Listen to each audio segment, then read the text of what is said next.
Ma'am, do you think it will cross over to the 20th Congress? Hindi nga ako naniniwala diyan kasi may ruling naman, may rules ang Senado. May Dora ka din, no? Si Lola mo, Diyos ko. May sa plenary yung Supreme ang sa Senado. Yung maging decision nyo, maging Supreme. Are you also Supreme over the constitutional duty and constitutional mandates? No. Hindi pwedeng mas mataas na kayo sa Constitution ngayon, B. Ano ko ba? Kaya, di ba, masabi ko sa inyo, iba yung abogado ka talaga at nag-aral ka talaga ng batas. Si Chis lang naman ang natalo nun eh. Kasi nagpa-influence siya kay Sara. Si Senator Gatchalian, si Alan Peter Cayetano, mga DDS yan. Pero they still follow what is under Constitution. Kaya yung case yung mga pumalag yan sa gaya ni Tolentino, tatlo daw yung PhDs sa iba-ibang part ng daigdig. Diyos ko, tingnan mo yung comprehension niya. So disappointing. Talo lang na grade 3 na matalino at marunong umintindi. Hindi lang nagkaroon ng pagkakataong makapag-aral, di ba?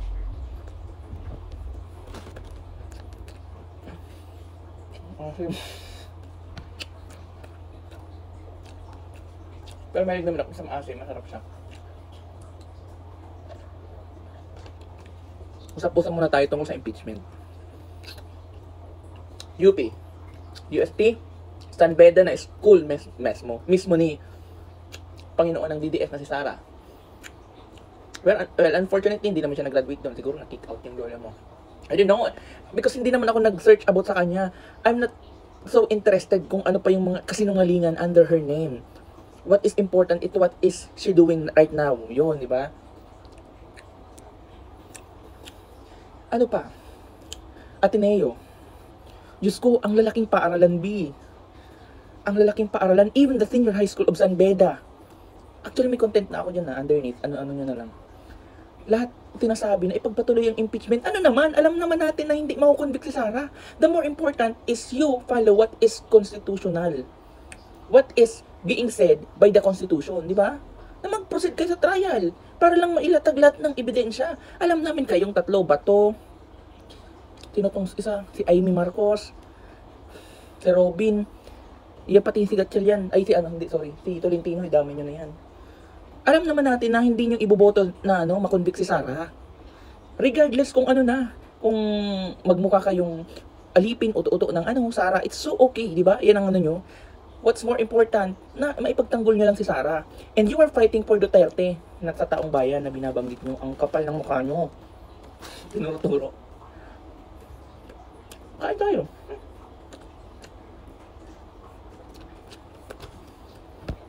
Ang asin ng hot sauce.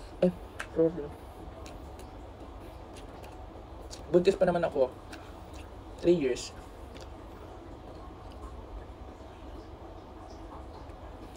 Sinasabi ko. Sobrang nakakasayang din yung talino sana na-acquire ni Sir Tolentino, no? 3 PhD sa different school. Para ka lang nag-aral ng martial art ng 3 taon. Ay, ng 10 taon. Tapos, pag-graduate mo, binaril ka lang. Aray ko! Ganun yung katotohanan. Hindi mo man lang napakinabangan ka martial arts. Binaril ka lang. Diyos ko.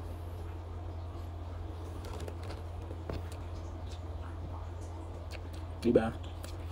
Ano pa? Yung port speed nga eh. Ito explain ko na sa inyong alam ko.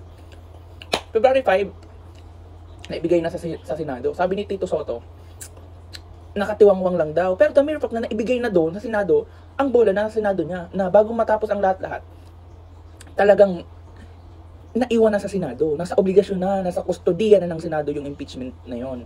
Diba? Tapos ang sabi naman, at na-acknowledge din naman ni Chase, kasi nga ang sabi niya, ang trial magbibigin siya ng June. Or at least yung reading mag-start ng June. Siya yung nag-delay, B. Siya yung nag-delay, sa totoo lang.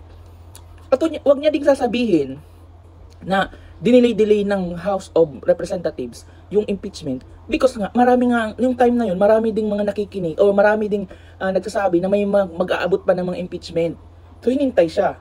'Di ba kaya tumagal? Ikaw anong rason mo? Yung paghintay na yun, kumbaga, pabor na yun sa iyo eh. Sa inyo eh. Sa inyong mga Pro Duterte. Di ba? Pero yung 4 na buwan pa, February, March, April, May, June, grabe na yun. Tapos yung June 2, i-11 mo. Ganito to. Dapat inuna mo muna yung pagbasa at nag-convene na kayo as impeachment court. Di ba? So, once na, at least meron na, na-start na, nasimula na, mag-cut muna, or sa isang araw, may session kayo for the impeachment, the latter part, mag-approve kayo ng mga bills. Ang dami-dami yung kakapal ng mukha nyo. Di ba? At sinimulan lang kung talagang gusto nyong ipagpatuloy. Ito. Ginagalit niyo ako. Sino ba ako? Well, anyone is entitled naman. Pero wag naman yung sobrang puto dahil labing kakamura. Gaya yung Alona, yung si Lumot. Kamukha ni Queen Voldemort. Ni Voldemort. Pero tatat. Yan, si Amy. Dapat sa inyo, Amy, Bato, Robin, recuse yourself. Inhibit yourselves. Ganon. Wala lang ambag dyan eh. Puro lang kaguluhan. Ito pa, itong babaitang to, sabi niya, di ba mas nakakahiya naman kung magta-trial tapos matatalo? Ano naman kung matalo? At least mailagay yung mga ebidensya kasi marami tayong makukuha doon. Di ba? Baka pati ikaw meron ka din tinatago. Let's see. Ganun yun. Tapos ang lalaki na. UP Law. UP Law. UP professors ng mga lawyers.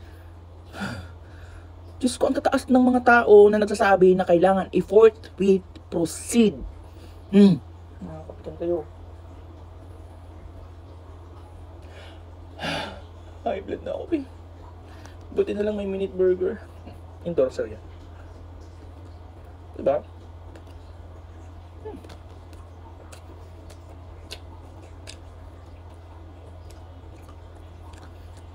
Kapal ng mukha mo kasing kapal ng makeup mo. Kakapikon ka eh. Diba? Iluluwa pa ka na. Anong katotohanan, B? Takot na takot kayo kasi baka lumabas daw yung kay BBM. Ano naman, di ilabas nyo lahat. Yan yung sinasabing transparency. Kasi kung meron naman tayong nakitang pagkakamali kay BBM, di, kailangan mapanagot din, di ba? Pero as of the moment, walang disallowance si BBM, and presidente siya, and as you can see, ang daming projects, dagdag ko na lang din, na yung mga possible na kasali sa 4Ps ay beneficiary na din dun sa 3,400 na monthly allowance na matatanggap ninyo. Sana nandun din ako. Sayang din kasi, di ba? Kaya ganun yun. Kung wala, di wala. Pinipili yan. Again, approved yun. Kapal ng mukha nyo. Mga DDS na to. Hayaan nyo na yung hustisyang mag-serve. Yung sa karapat-dapat na makatanggap nito. Kung may kasalanan si Sarah, panagutin na yan. Dapat mapanagot. Huwag palusot.